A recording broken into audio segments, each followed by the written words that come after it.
do homem seja levantado, para que todos que nele crerem tenham a vida eterna. Pois Deus amou tanto o mundo, que deu o seu Filho unigênito, para que não morra todo o que nele crê, mas tenha a vida eterna.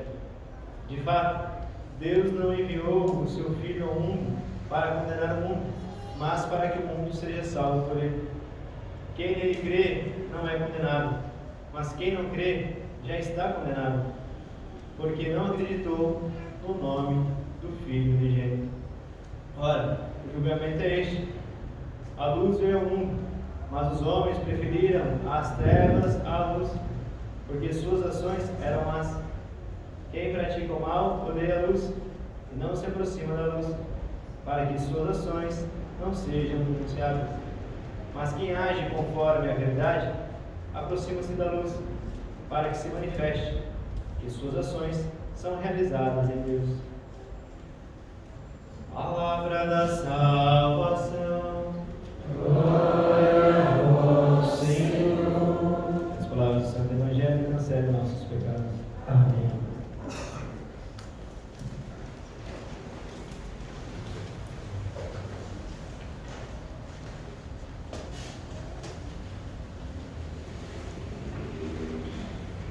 O Evangelho nos diz que de fato Deus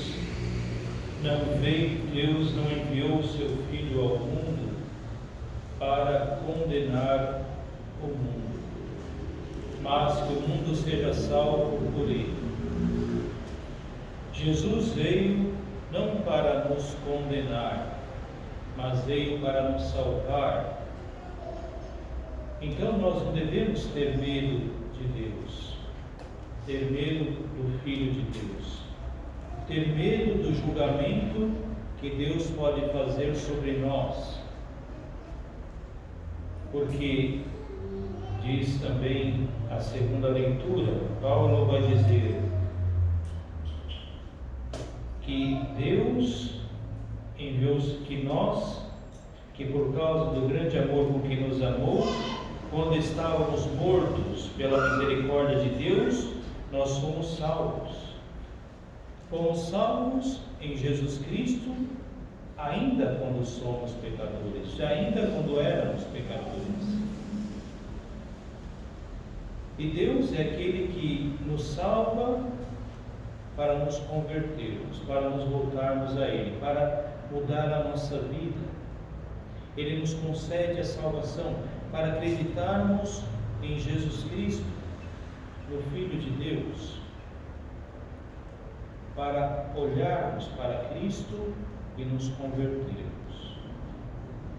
Na primeira leitura nós vemos que o livro da Crônica faz um certo resumo sobre um período da história do povo de Israel, onde conta que o povo multiplicou as suas infidelidades a Deus. Nós vimos nas primeiras leituras dos domingos passados que Deus, Ele fez aliança, prometeu não mais inundar a terra, prometeu também que valorizar a vida, né? Quando Abraão foi sacrificar o seu filho, Deus não quis que se sacrificasse a vida de ser humano, e com isso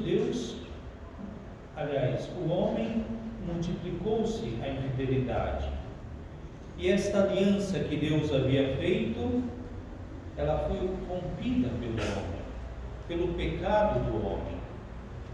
O homem, por causa de muitas e múltiplas infidelidades, rompeu a aliança com Deus, a ponto de Deus deixar as coisas acontecerem, porque o mal, ele gera o mal, o mal, o pecado, ele nos atrai pecado e forma pecado ao nosso redor e causa morte. E o povo de Israel, depois de tanta infidelidade, teve a deportação. Muitos foram mortos por causa da guerra. e aqueles que viveram foram deportados por Nabucodonosor. Só que existe a esperança. Existe a esperança. Porque Deus, Ele permite também o mal para que nós compreendamos o quanto nós estamos sendo falhos, o quanto nós somos pecadores, o quanto nós estamos errando. Então, se Deus permite que nós, por exemplo, não tenhamos missa para o povo, é porque também quer que nós revejamos as nossas atitudes, os nossos pecados, reconhecemos os nossos pecados e, reconhecendo os nossos pecados, nos voltemos a Deus e peçamos perdão, para que possamos recomeçar novamente, para que possamos seguir com mais fé, seguir na fé em Jesus Cristo, voltar a nossa fé em Jesus Cristo, porque a que ponto está a nossa fé? O Evangelho nos diz que, bom, no fim, a primeira leitura nos mostra que depois o povo voltou para a terra prometida, do reino da Pérsia. O rei da Pérsia mandou o povo voltar e construir o reino, construir toda a cidade, porque sempre com Deus nós temos esperança. Mas nós vemos que o Evangelho fala sobre a luz e as trevas, e os homens preferiram as trevas do que a luz. Por quê? Porque nas trevas ninguém vê, podemos roubar nas trevas, na escuridão podemos trapacear, podemos enganar, podemos pecar, porque ninguém vê. Pensamos que ninguém nota. Então nós somos atraídos às trevas, porque escolhemos mal na nossa vida. Sempre escolhemos o pecado. E com isso nós nos afastamos da luz de Cristo. E nos afastando da luz de Cristo, nós nos afastamos também, deixamos a nossa fé morrer.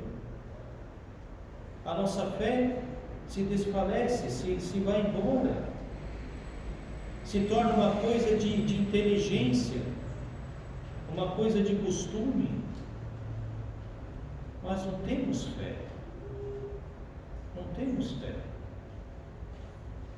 Se tivéssemos fé, se os homens da igreja que têm autoridade tivessem fé, as igrejas não iriam se fechar.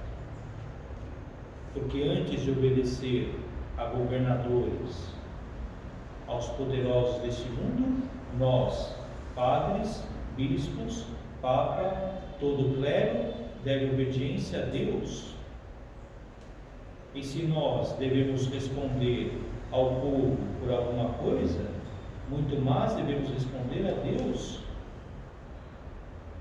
Se não proclamamos a palavra de Deus, se não visitamos os doentes, se não concedemos a fé ao povo, se não confessamos, se não ministramos os sacramentos, devemos dar contas a Deus. Só que parece que temos mais medo dos homens do que de Deus, porque nós também acabamos por nos esconder nas trevas. Agora Jesus, nesse diálogo com Nicodemos, ele vai dizer que assim como em Moisés se levantou a serpente no deserto, também o Filho do Homem será levantado. Agora, o que aconteceu no deserto com o povo de Israel? O povo de Israel se revoltou contra Deus. Então, começaram a ver serpentes, e essas serpentes começaram a envenenar, morder o povo de Israel, e eles estavam morrendo. Então clamaram a Deus, reconheceram o pecado, retornaram a Deus. Então Deus falou: faça-se uma serpente numa haste e coloque alto numa haste, para que quem for mordido pela serpente possa olhar a serpente na haste e possa se salvar a vida. Agora, quantas vezes nós nos colocamos de frente ao crucifixo, onde Jesus Cristo, o crucificado, deu a sua vida por nós. Ele é o Filho do Homem que foi elevado, levantado. Ele é o Filho do Homem. Não é uma serpente esculpida. Ele é o Filho do Homem que deu sua vida, que se levantou numa cruz para nos dar a vida, mas não qualquer vida, não uma vida medíocre, não uma vida de escravo, a vida eterna. É a primeira vez que Jesus fala sobre a vida eterna no Evangelho de João. E Jesus fala que Ele, o Filho do Homem, será levantado para nos dar a vida eterna. Para quem crer nele, terá a vida eterna. Agora, quando o povo de Israel era mordido, eles olhavam para a serpente e eram curados. Agora eu pergunto: como é que nós estamos olhando para o crucificado? Porque não basta apenas olharmos ao crucificado, se nós não temos fé, se nós não cremos. Se nós estamos olhando o crucificado, mas estamos nas trevas. Porque quando nós olhamos as coisas nas trevas, nós enxergamos de outra forma. Nós não enxergamos nitidamente. É preciso estar na luz para enxergar a Cristo, para enxergar a salvação que Ele nos dá, para termos a fé, para acreditarmos nele. Então, como é que nós estamos enxergando a Cristo crucificado? Nós muitas vezes olhamos, sim, mas quanto estamos vendo de fato? O quanto estamos acreditando de fato? Nós às vezes temos muitos os sentimentos, o sentimento de saber que Ele morreu por nós, o meu pecado fez com que Ele morresse. Então é claro que às vezes dá até vontade de virar a cara, porque me lembra o meu pecado, mas deve também me lembrar que por causa dele e através dele eu tenho uma vida nova. Eu fui salvo pelo batismo, eu fui salvo pelo seu sangue, por aquele sangue jorrado da água do lado direito, do seu lado. Fui lavado pelo seu sangue. Então, como é que nós estamos crendo? Como é que nós estamos olhando a Cristo, ao crucificado? E como é que está a nossa fé? É necessário que nós saiamos das trevas, nos coloquemos na luz, reconhecemos os nossos pecados, quebremos o nosso orgulho, porque se eu olho a cruz de Cristo e venho na igreja pensando só na minha vida, pensando só no meu mundinho, pensando só no meu egoísmo, nas coisas minhas? Como é que eu posso compreender o mistério da salvação de Cristo, que não veio só para me salvar, veio para salvar a todos que creem nele?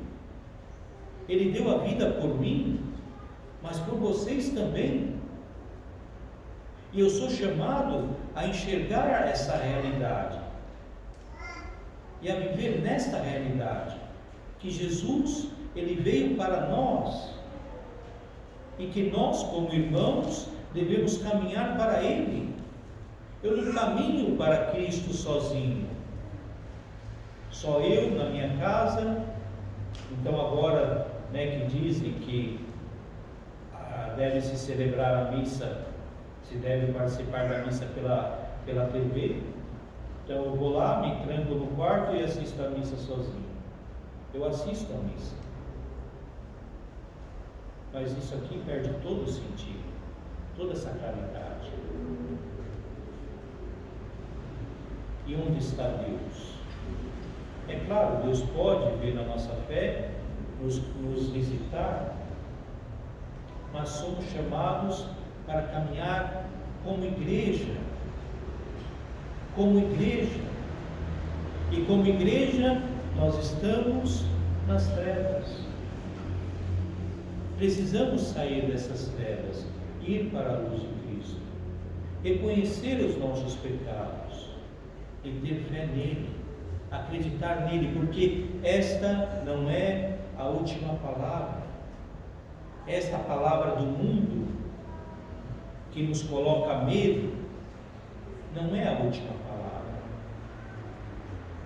Também o povo de Israel sofreu o exílio. Também o povo de Israel passou por muitas coisas, mas Deus nunca deixou eles desamparados e nunca deixará aqueles que creem desamparados. Agora, a que ponto estou crendo?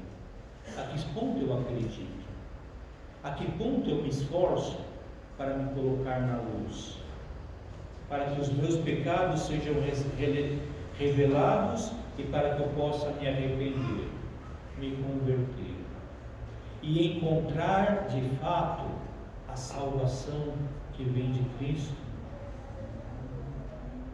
Porque encontrando a salvação de Cristo, nos alegramos. Nos alegramos, porque que alegria maior deveremos ter nessa terra, em saber que nós seremos salvos, que já somos salvos em Jesus Cristo. Que alegria maior teremos, que alegria maior poderemos ter. Perdemos muito tempo atrás de dinheiro, atrás de tantas coisas desta vida, querendo uma vida mais cômoda, querendo dar aos nossos filhos uma vida melhor, e se esquecemos que o dom maior, dom precioso que temos, vem de graça. Vem de graça, porque Deus, Jesus nos salvou pela sua misericórdia, quando estávamos no pecado.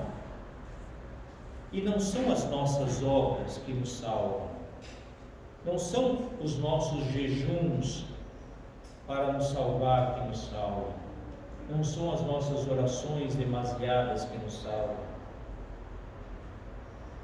É Jesus que nos salva, é Jesus Cristo que nos salva de graça. Então nós rezamos sim, nos colocamos em oração sim, para nos aproximar dele, para não voltarmos às trevas.